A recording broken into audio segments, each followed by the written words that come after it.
والا بنایا ہے۔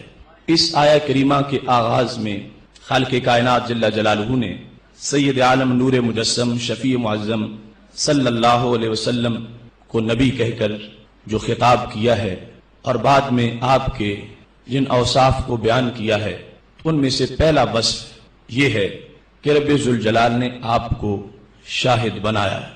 قرآن مجید برہان رشید میں خالق کائنات جل جلالہ نے رسول اللہ صلی اللہ علیہ وسلم کو شہید کا لقب بھی دیا اور اس سے بھی آپ کا تذکرہ فرمایا۔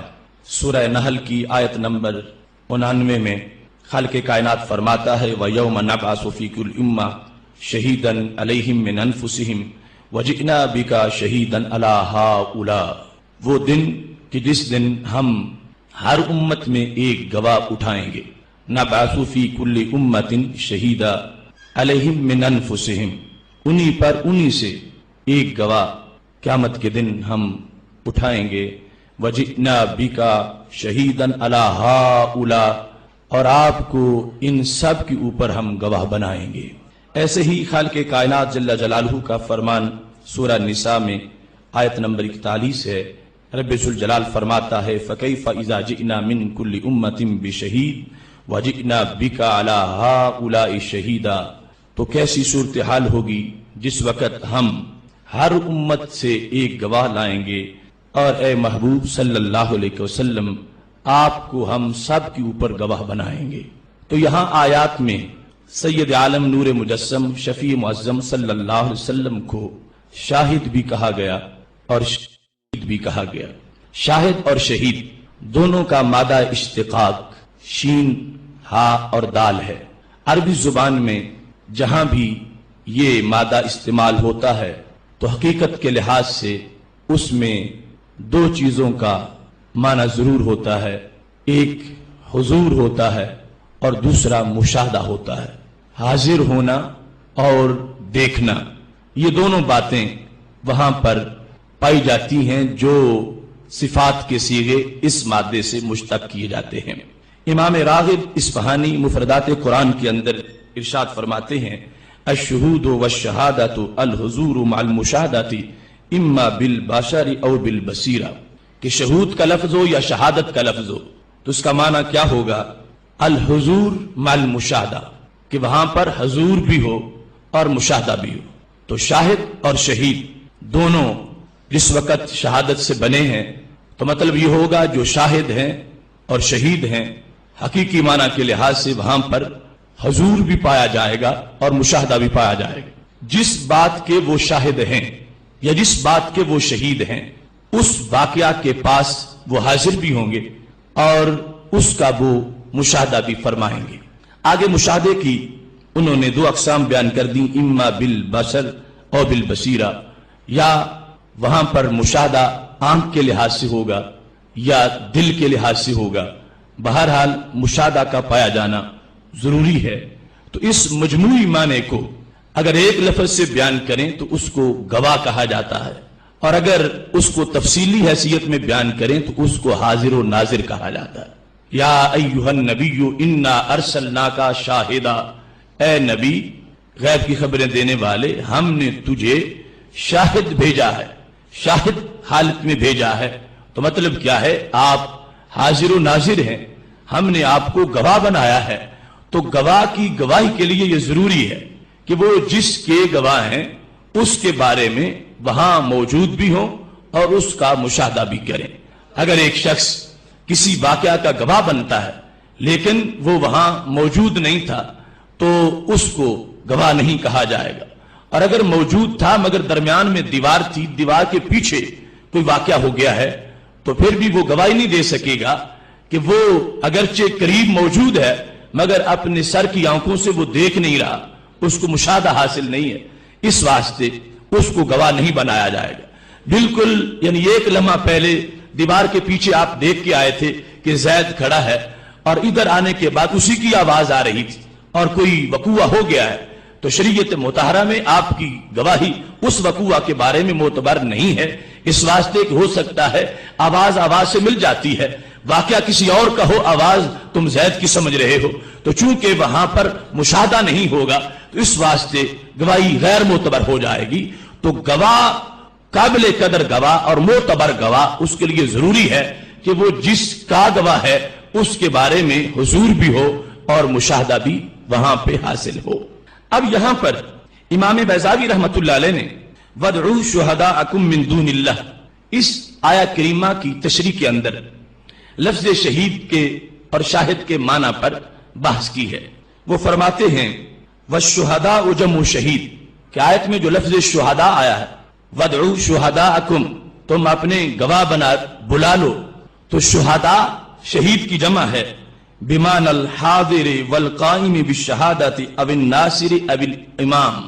تو فرمانے لگے کہ یہاں پر شاہد کے 4 معنی ہیں، یعنی شہید جس کی جمع شہداء استعمال کی گئی ہے، پہلا معنی ہے الحاضر، شہید کا معنی حاضر، دوسرے نمبر پر قائم بالشہادہ گواہی دینے والا، تیسرے نمبر پر ہے ناصر مددگار، اور چوتھے نمبر پر ہے امام۔ یہ 4 معنی شہید کے بیان کرنے کے بعد امام بیضاوی رحمت اللہ علیہ وجہ تسمیہ بیان کرتے ہیں کہ ان 4 میں اب وہ معنی کس طرح پایا جائے گا جو اصل شین ہا اور دال جب اکٹھے آ جائیں تو معنی ہوتا ہے۔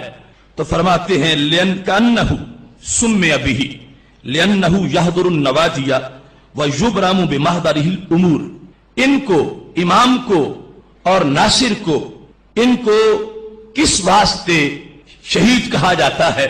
تو کہتے ہیں کیونکہ ان کے سامنے محافل میں فیصلے ہوتے ہیں، امام کے بیٹھے ہوئے سامنے فیصلہ ہوتا ہے، اور یہ تمام لوگ خواہ وہ ناصر ہے خواہ وہ امام ہے، وہاں جس کے بارے میں وہ ناصر ہے اور جس چیز کے لحاظ سے ان کے سامنے فیصلہ کیا جا رہا ہے، تو وہاں حضور بھی پایا جاتا ہے اور مشاہدہ بھی پایا جاتا ہے۔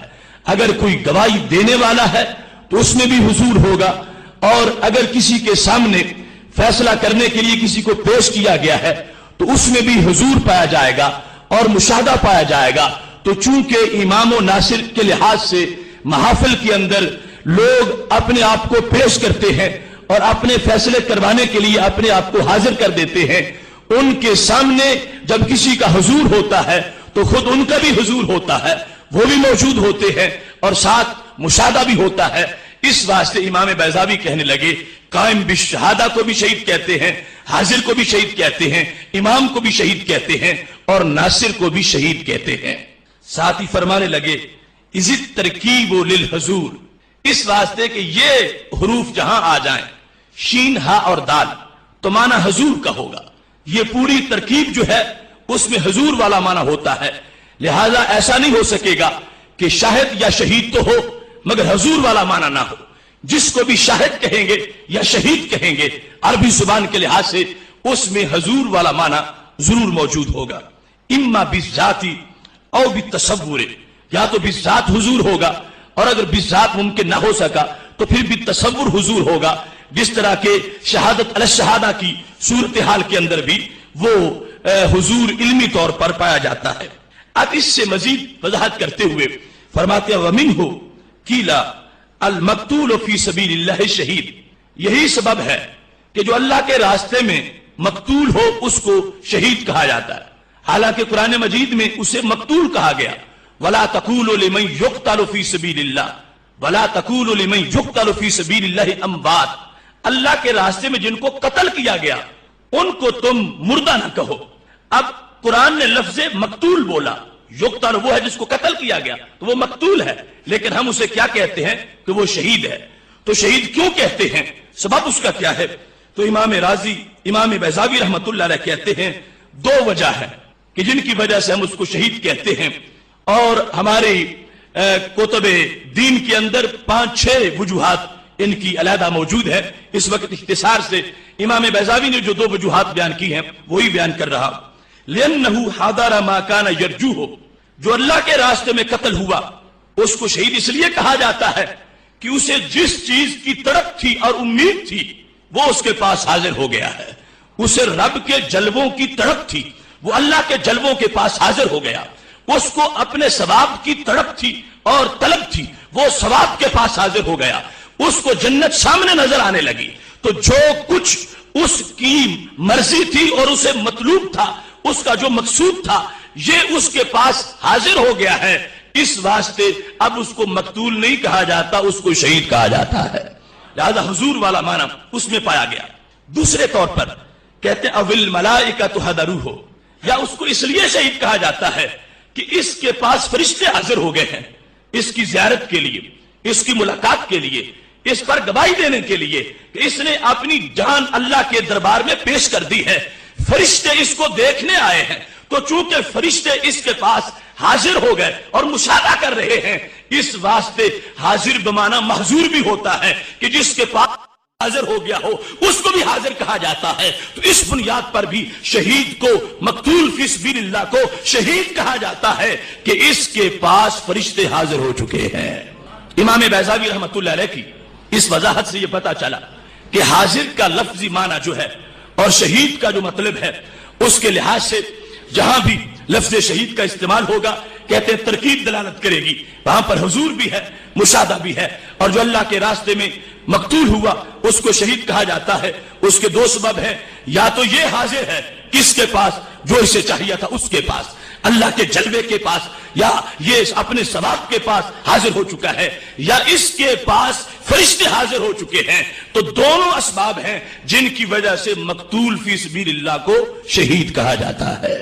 اب حاضر و ناظر کا لفظ جس وقت ہم سید عالم نور مجسم شفیع معظم صلی اللہ علیہ وسلم کے لیے بولتے ہیں، اور اس کا اطلاق اپنی طرف سے نہیں، جو رب ذوالجلال نے شہید اور شاہد کہا، جو عربی زبان کا لفظ ہے اور جس پر لغت کی ہر کتاب گواہی دیتی ہے کہ جو شاہد اور شہید ہوگا وہاں پر حضور بھی ہوگا، مشاہدہ بھی ہوگا، اور باقی کتنا جس انداز کا وہ شاہد یا شہید ہے اسی انداز کا شہود اور مشاہدہ بھی ہوگا۔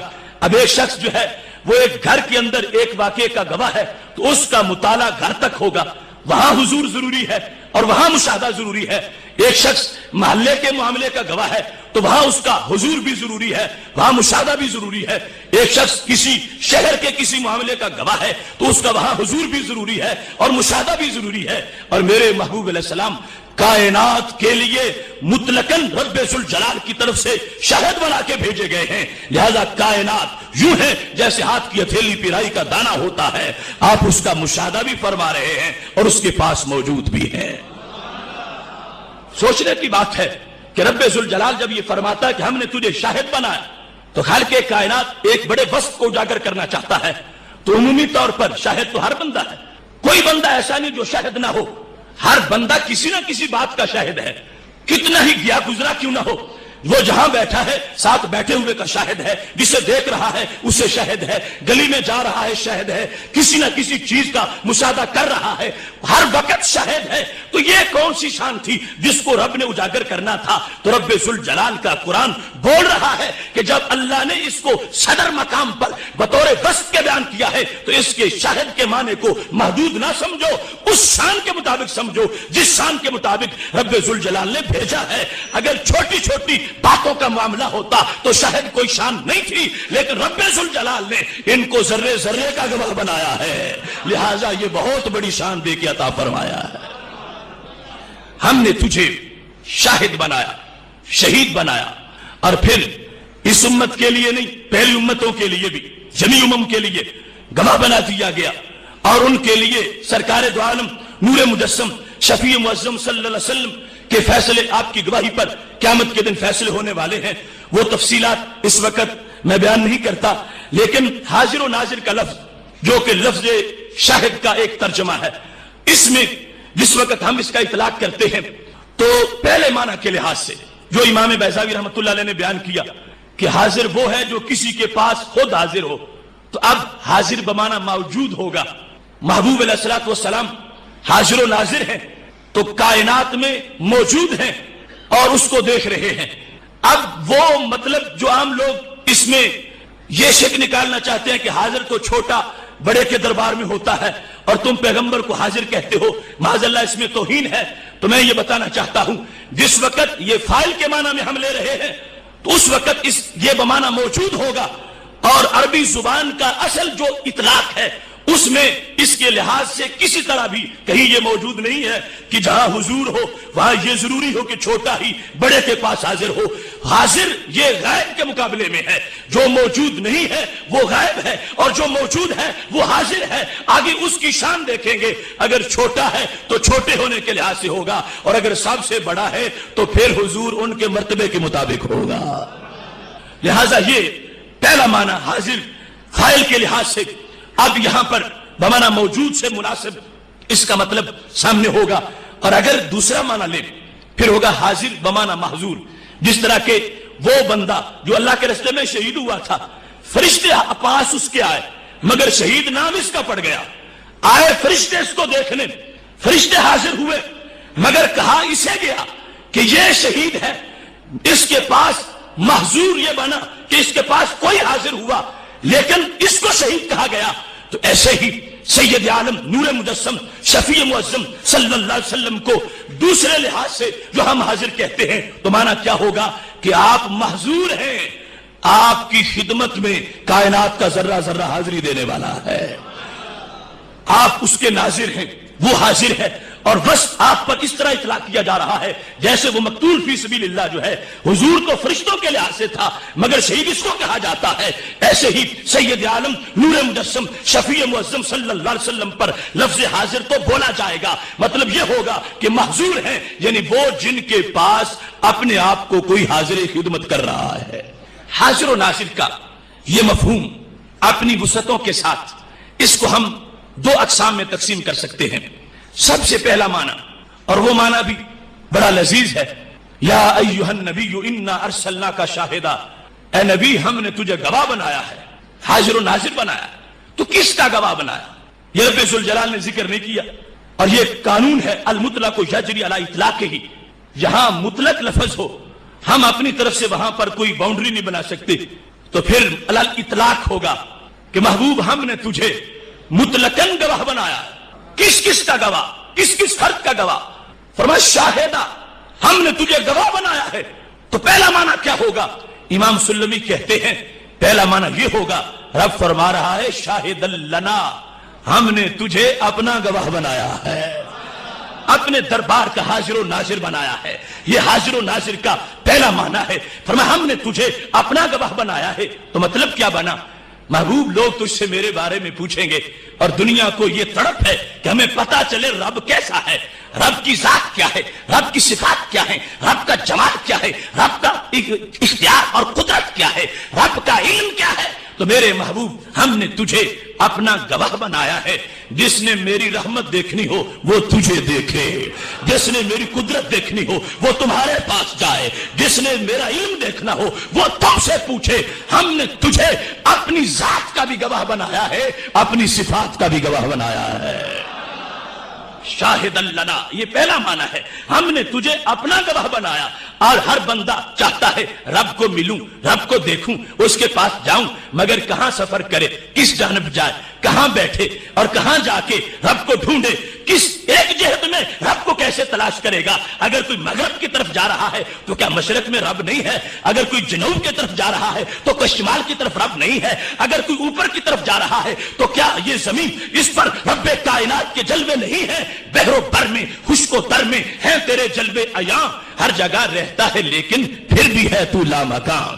ہر شخص پانا چاہتا ہے, ڈھونڈنا چاہتا ہے, مگر مشکل بڑی تھی. ڈھونڈیں تو کس طرف سفر کریں, کس جہت میں جائیں, پھر جائیں تو دیکھیں کیسے, شکل ہو تو دیکھ سکیں. شکل کیا ہوتی ہے؟ حیات حاصلۃ للشیء بسبب احاطۃ الحد اب الحدود. علماء ریاضی نے جو شکل کی تعریف کی ہے تو شکل یہ ہے جو حدود اور خطوط کو ملانے سے بنتی ہے. جب خط ملے تو شکل بنتی ہے اور جو خط مل جائیں تو لمیٹڈ ہوتی ہے, اور جو لمیٹڈ اور محدود ہو وہ رب ودود نہیں ہوتا. لہذا دیکھیں تو کیسے دیکھیں, اور پھر دیکھنے کے لیے رائی مری کا آمنے سامنے ہونا ضروری ہے. یہ ساری چیزیں جو ہیں لوگوں کے لیے الجھن تھی. تو خالق کائنات نے فرمایا میرے محبوب ہم نے تجھے سب سے بڑے مقصد کے لیے بھیجا ہے. جس نے میری گواہی لینی ہو میں نے تجھے گواہ بنا دیا ہے. مجھے کوئی دیکھ نہیں سکتا تو نہ دیکھے اس کی طاقت اس میں نہیں ہے. ہم نے تجھے اپنا گواہ بنایا ہے. لوگوں کا کام تمہارے پاس آنا ہے, تمہارا کام انہیں میرے تک پہنچانا ہے. یہ ہے پہلا مفہوم کہ ہم نے تجھے اپنا حاضر و ناظر بنایا. اب محبوب علیہ السلام اللہ کے دربار اور ساتھ ناظر بھی ہیں. وہ کل ہی تم نے سنا حضرت علی رضی اللہ تعالی عنہ کی حدیث کہ کہنے لگے سرکار کے پیچھے بیٹھا ہوا تھا اور محبوب علیہ السلام نے جس وقت دعا مانگی اور میری طرف دیکھ کے مسکرائے تو میں نے پوچھا باتیں رب سے کرتے ہو اور مسکراتے میری وجہ سے ہو؟ فرمایا دہک تو میں اس لیے ہنسا ہوں کہ میرا رب مسکرایا ہے اپنی شان کے مطابق. تو یہ فرش پہ چلتے ہوئے بھی رب ذوالجلال کے جلووں سے محظوظ ہونے والے ہیں اور ناظر ہیں. اس واسطے خالق کائنات نے فرمایا ہم نے تجھے اپنا گواہ بنایا ہے. جس نے بھی یہ دیکھنا ہے میری رحمت کیا ہے, میرا فضل کیا ہے, میری طرف سے جود کیا ہے, جس نے یہ دیکھنا ہے میرے انعامات کتنے ہیں, جس نے یہ دیکھنا ہے کہ میرے اختیارات کتنے ہیں, میری قدرت کیا ہے, میری قوت کیا ہے, محبوب وہ تمہارے پاس آئے. جب تمہاری رحمت دیکھے گا اسے میری رحمت کا نظارہ ملے گا. جو تمہارا علم دیکھے گا اسے میرے علم کی طرف اشارہ ملے گا. جس وقت وہ تمہارے پاس بیٹھ کر تمہارا جمال دیکھے گا, انا ملأت جمال الحق, تمہارے چمکتے چہرے سے جب اس کو میرا جلوہ نظر آئے گا تو یہ سب سے بڑے گواہ کا کردار پورا ہو جائے گا. لہذا پہلا معنی ہم نے تجھے اپنا گواہ بنایا. اگر کوئی شخص یہی بات یہاں تک اس کو اگر پوری طرح سمجھ لے تو اس کی ہمارے ساتھ کوئی الجھن نہیں رہے گی, راہ حق سے اس کو کسی طرح کی ناراضگی نہیں رہے گی. اس واسطے کہ جب رسول اللہ صلی اللہ علیہ وسلم اللہ کی ذات کے گواہ ہیں تو مطلب کیا ہوا؟ رب ذوالجلال نے ساری کائنات کو آپ کا دروازہ دکھایا کہ ان کے بغیر مجھے نہیں پا سکو گے, ان کے پاس جاؤ گے تو پھر میرے پاس آؤ گے. تو پتا چلا اب اس دربار میں جانا یہ غیر کی طرف جانا نہیں ہے بلکہ اللہ نے دکھایا ہی یہ دربار ہے کہ ادھر جاؤ, یہ گواہ ہے تمہارے لیے, یہ برہان ہے, یہ دلیل ہے, یہ میرا پتہ ہے. لہٰذا اب ادھر متوجہ ہونا یہ اللہ کے حکم کے مطابق ہوا. اور پھر رسول اللہ صلی اللہ علیہ وسلم کو گواہ ماننا یہ توسل نہیں تو اور کیا ہے. گواہ کیا کرے گا؟ تمہیں پہنچائے گا, اپنا کردار ادا کرے گا خالق و مخلوق کے درمیان. اسی کردار کو مخلوق کے لحاظ سے وسیلہ اور توسل کہا جاتا ہے. تو رب ذوالجلال نے ساری انسانیت کے لیے اپنے محبوب کو گواہ بنایا کہ تم ان کو میرا پتہ دو, جو نہیں پہنچ سکتے ان کو تم میرے تک پہنچاؤ. تو جو یہ کردار ادا کرے اسے ہی وسیلہ کہا جاتا ہے. اور پھر یہاں سے پتا چلا کہ محبوب علیہ الصلوۃ والسلام کا علم کتنا ہے اس کو ترازوؤں پہ تولا نہیں جا سکتا. اس واسطے کہ جو محلے کا گواہ ہو اسے محلے کا مطالعہ ہوتا ہے, جو شہر کا گواہ ہو اسے شہر کا مطالعہ ہوتا ہے, جو محلہ کا گواہ ہو اسے محلہ کا پتہ ہے, اور جو عرش محلہ کا گواہ ہو اسے عرش محلہ کا پتہ ہے. اس واسطے فرمایا شاہد اللہ, ہم نے تجھے اپنا گواہ بنایا ہے. جس کی نگاہ عرش تک پھیلی ہوئی ہو فرش کی چیزیں کیا چھپ سکے گی. ہم نے تجھے گواہ بنایا. اب سید عالم نور مجسم شفیع معظم صلی اللہ علیہ وسلم خود فرماتے ہیں, بخاری شریف میں ہے, اعلمکم باللہ انا, جتنا مجھے رب کا پتہ ہے اتنا کسی کو نہیں ہے, میں تم سب سے زیادہ جاننے والا ہوں. اور یہ ہونا چاہیے تھا. گواہ کو اگر پتہ ہی نہ ہو جس چیز کے بارے میں گواہی دینی ہے تو پھر معاذ اللہ گواہی کا حق پورا نہیں ہو سکے گا, گواہی کا پورا فائدہ نہیں ہو سکے گا. اس واسطے رب ذوالجلال نے اپنی ذات اور صفات اور اپنی قدرت کے مناظر اپنے محبوب کو دکھائے ہیں تاکہ کوئی ایسا نہ رہے جو قیامت کے دن یہ بہانہ کرے کہ یا اللہ تیرے گواہ کے پاس گیا تو تھا مگر اس نے پورا تعارف نہیں کروایا. رب ذوالجلال نے گواہ کو سب کچھ دکھا دیا تاکہ جو آئے گواہ اس کی طبیعت کو مطمئن کرتا جائے. تو پھر علوم خالق کی ذات کا جس کو پتا ہو اور سب سے زیادہ پتا ہو, مخلوق اس سے چھپی ہوئی ہو, تو یہ تو خالق کے علم کی توہین ہے.